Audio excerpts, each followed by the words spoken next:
మేకల్ని బలిస్తారు కానీ పులుల్ని బలివ్వరు.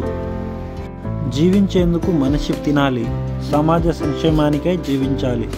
భారత రాజ్యాంగ నిర్మాత డాక్టర్ బిఆర్ అంబేద్కర్. కులం పునాదుల మీద మీరు ఏమీ సాధించలేరు. ఒక జాతిని నిర్మించలేరు, ఒక నీతిని నిర్మించలేరు. భారత రాజ్యాంగ నిర్మాత డాక్టర్ బిఆర్ అంబేద్కర్. హిందూ సమాజ పునర్సంఘటన అనేది స్వతంత్రత, సమరసత, బంధుభావనలతో కూడి ఉండాలి. భారత రాజ్యాంగ నిర్మాత డాక్టర్ బిఆర్ అంబేద్కర్. నా దేశ సమస్యలకు, నా జాతి సమస్యలకు మధ్య సంఘర్షణ వస్తే ముందు నా జాతికి ప్రాముఖ్యం ఇస్తాను.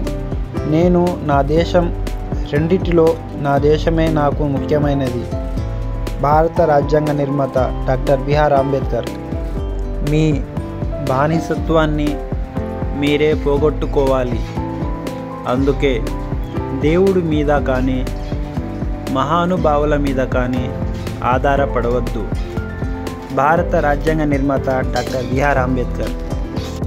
ఎంత ఎక్కువ కాలం బతికామన్నది కాదు, ఎంత గొప్పగా జీవించామన్నదే ముఖ్యం. భారత రాజ్యాంగ నిర్మాత డాక్టర్ బిఆర్ అంబేద్కర్. వినయం, శీలం లేని విద్యావంతుడు మృగం కంటే ప్రమాదకరం. స్వతంత్రంగా జీవించే అవకాశం ఉండి బానిస భావాలు కలిగిన వ్యక్తి కన్నా స్వతంత్ర భావాలున్న బానిస 1000 రెట్లు మేలు.